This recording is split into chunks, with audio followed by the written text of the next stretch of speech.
Eles te disseram que era apenas uma história para te assustar. Uma invenção de adultos para te fazer voltar para casa antes do anoitecer. O Homem do Saco. Um nome simples, mas que carregava um peso estranho, quase sufocante. Mas, conforme você crescia, algo inquietante acontecia. As histórias não desapareciam. Mudavam de forma, de lugar, de idioma. Mas nunca deixavam de existir. Porque quase todas as culturas do mundo têm sua própria versão dessa figura. Porque há casos reais de desaparecimentos que foram atribuídos a esse ser. Porque pessoas afirmam ter visto, ou até escapado dele. E a pergunta mais perturbadora de todas: se o Homem do Saco não passa de um mito, como explicar os relatos que continuam acontecendo até hoje? No vídeo de hoje, você vai conhecer versões regionais dessa entidade ao redor do mundo, casos reais ligados ao mito, rituais, crenças e mistérios envolvendo essa figura, e o padrão assustador que conecta todos os relatos. Prepare-se.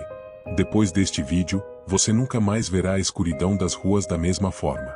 A origem universal do medo, porque o mito existe em todas as culturas.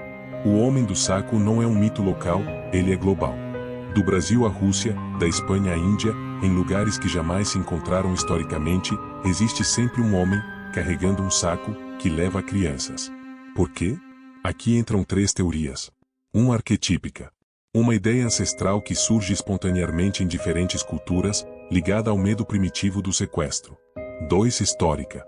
Homens que coletavam corpos, lixo, animais mortos ou até escravos eram vistos carregando sacos enormes, e se tornavam um monstro perfeito. 3 criminal. Criminosos reais, sequestradores, traficantes e assassinos aproveitavam o mito para se esconder atrás dele. É possível que estejamos diante de um mito criado para proteger crianças, mas também diante de uma sombra onde predadores reais se escondiam. A primeira aparição documentada, o Saco-Man da Europa medieval. Documentos da Europa medieval, especialmente na Península Ibérica, mencionam a figura de um homem conhecido como El Sacoman. Ele era descrito como coberto por trapos, sempre com um saco de estopa, e observando crianças que saíam sozinhas. Relatos afirmam que camponeses encontravam pegadas profundas, como se ele carregasse muito peso. Em certos povoados da Espanha, acreditava-se que ele sequestrava crianças para vender como escravas. Oferecia as vítimas a cultos religiosos secretos, ou as trocava com criaturas sobrenaturais. O mais estranho? Relatos surgem antes de registros de venda ilegal de crianças. Quase como se alguém estivesse ali antes do crime existir. O Homem do Saco no Brasil, do folclore aos casos policiais. No Brasil, o Homem do Saco ganhou diferentes nomes. O Velho do Saco, o Papa Figo, o Sarrabeco, o Roupa Suja. E cada região tem sua própria versão. Mas o mais assustador não é um mito. É o que veio depois, asterisco. Entre os anos 60 e 80, surgiram dezenas de relatos de crianças sendo vistas pela última vez, seguindo um homem carregando um saco. A polícia tratava como fuga, desaparecimento comum. Mas os moradores tinham outra versão. Era ele. O Homem do Saco passou por aqui de novo. Papa Figo, a versão pernambucana ligada a casos reais de desaparecimento. O mito do Papa Figo é um dos mais fortes do Brasil. A história fala de um homem que tinha uma doença horrível na pele. Precisava comer fígados de crianças para se curar. E andava pela cidade com um saco enorme. Em Recife, entre as décadas de 70 e 90, alguns desaparecimentos foram ligados a essa figura. Em pelo menos 3 casos, testemunhas disseram ter visto um homem estranho, com roupas escuras, segurando um saco grande demais. Casos arquivados. Sem solução. Sem pistas. Mas todos com o mesmo padrão. O Homem do Saco na Argentina, El Hombre de la Bolsa e o caso que o governo tentou apagar.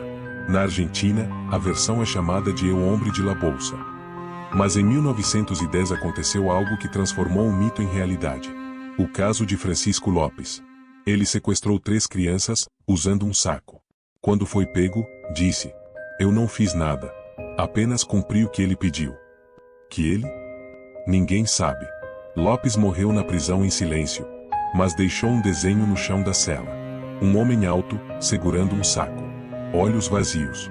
Historiadores acreditam que o governo tentou abafar o caso para evitar pânico. As versões asiáticas, o Bogu chinês e o Sac-Man da Índia.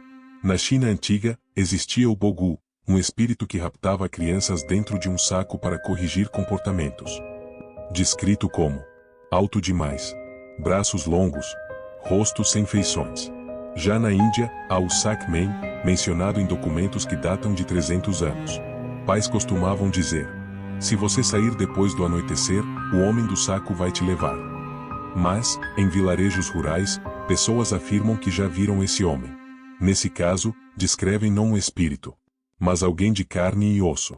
Um colecionador, um sequestrador, um predador, ou algo que parece humano, mas não é. Relatos contemporâneos, aparições registradas em seguranças e câmeras caseiras. Nos últimos 20 anos, surgiram gravações estranhas. Câmeras de segurança mostrando um homem com um saco caminhando em becos. Figuras sombrias paradas perto de escolas. E vídeos onde formações humanas estranhas carregam algo nos ombros. Em 2013, uma filmagem do interior de São Paulo viralizou. Um homem aparece parado, imóvel, segurando um saco enorme. Ao perceber que está sendo filmado, vira rapidamente e foge, desaparecendo em uma rua sem saída. A polícia não encontrou ninguém. O nome dado pelos moradores: o homem do saco voltou. Perfil criminal: quem se esconde por trás do mito? Investigadores e psicólogos tentaram montar um perfil baseado em casos reais. Os sequestradores que se encaixam no mito costumam ter vida isolada, histórico de violência, rituais pessoais, fascinação por sacos, bolsas ou recipientes de armazenamento, e preferência por vítimas vulneráveis, especialmente crianças. Alguns colecionam objetos, outros, partes de corpos. Mas o detalhe mais perturbador: em muitos casos, as descrições dadas pelas testemunhas são muito parecidas, quase idênticas, como se não fossem criminosos diferentes, mas a mesma figura atravessando gerações. Padrão global: o sinal que aparece em todos os relatos. Ao analisar casos do Brasil, Espanha, Índia, Rússia e México, surge um padrão. Avistamentos perto de escolas ou áreas rurais. Sempre à noite. O saco é descrito como pesado demais. O rosto nunca é visto claramente. As vítimas desaparecem sem deixar rastros. E, em alguns relatos, há um sussurro antes do ataque: vem comigo. É só uma volta. Cada cultura tem seu nome. Mas a sombra é sempre a mesma. O mito ou a entidade. A teoria final que une tudo. Existem 3 possibilidades para explicar o fenômeno. 1. O arquétipo humano. Criminosos aproveitam o mito para agir. 2. A linhagem do homem do saco. Uma sociedade secreta de sequestradores que passa o cargo por gerações. 3. A entidade sobrenatural. Uma força antiga que assume diferentes formas, em diferentes culturas, mas sempre com o mesmo objetivo: coletar vidas. Ninguém sabe ao certo o que o homem do saco realmente é. Mas algo é indiscutível: ele nunca desapareceu. Ele apenas mudou de endereço. E pode estar mais perto do que você imagina.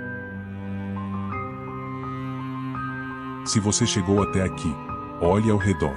As ruas parecem mais silenciosas? As sombras, mais densas? Lembre-se: todas as culturas veem o homem do saco. Todas as épocas registraram casos. E todas as vítimas disseram a mesma coisa: ele estava me observando. Se quiser a parte 2, deixe nos comentários. Vamos explorar rituais, símbolos ocultos e gravações proibidas relacionadas a esse mito. Até lá, feche as portas. Evite sair sozinho. E nunca, jamais, siga alguém carregando um saco.